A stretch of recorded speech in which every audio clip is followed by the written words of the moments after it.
வார்து புயலின் தற்போதைய நிலை குறித்து வானிலை ஆய்வு மைய இயக்குனர் பாலச்சந்திரன் தற்போது செய்தியாளரை சந்தித்து வருகிறார். அதன் நேரடி காட்சிகளை நாம் பார்க்கலாம்.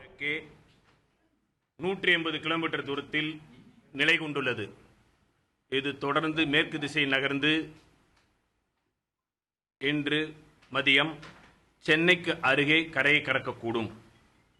இதன் காரணமாக தெற்கு ஆந்திரா, வடகடலோரம் மற்றும் புதுவையில் மழை பெய்ய துவங்கியுள்ளது. பலத்த காற்றும் வீச துவங்கியுள்ளது. படிப்படியாக இந்த மழையின் அளவும் காற்றின் வேகமும் கூடும். அடுத்து வரும் 36 மணி நேரத்திற்கு, அதாவது டிசம்பர் மாதம் 13ஆம் தேதி மதியம் வரை வட தமிழகம் மற்றும் புதுவையில் பரவலான இடங்களில் மழை பெய்யும். மேலும் சென்னை, காஞ்சிபுரம், திருவள்ளூர், விழுப்புரம் ஆகிய மாவட்டங்களில் ஒரு சில இடங்களில் கன மற்றும் மிக கனமழை பெய்யக்கூடும். ஓரிரு இடங்களில் மிகவும் பலத்த மழை பெய்யக்கூடும். மேலும் இந்த புயல் கரையை கடக்கும் பொழுது மணிக்கு 80 முதல் 90 கிலோமீட்டர் வேகத்தில் பலத்த காற்று வீசக்கூடும். கடல் கொந்தளிப்புடன் காணப்படும். கடல் அலை சீற்றம் இயல்பை விட 1 மீட்டர் அதிகமாக இருக்கக்கூடும்.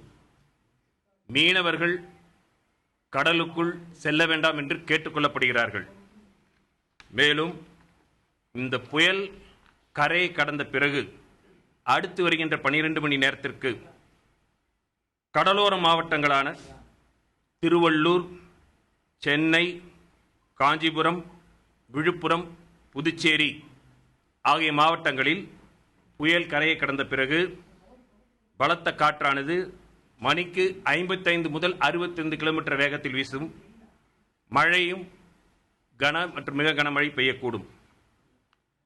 அடுத்து வருகின்ற அதே போன்று 12 மணி நேர அளவிற்கு, அதாவது புயல் கரையை கடந்த பிறகு உள் மாவட்டங்களான திருவண்ணாமலை, தருமபுரி, கிருஷ்ணகிரி, வேலூர், சேலம், நாமக்கல் ஆகிய மாவட்டங்களில் ஒரு சில இடங்களில் கன மற்றும் மிக கனமழை பெய்யக்கூடும்.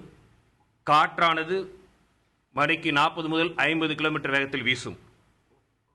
பொதுமக்கள் அரசு மற்றும் தேசிய பேரிடர் மேலாண்மை துறை நடவடிக்கைகளுக்கு ஒத்துழைத்து பாதுகாப்பாக இருக்குமாறு கேட்டுக்கொள்ளப்படுகிறார்கள்.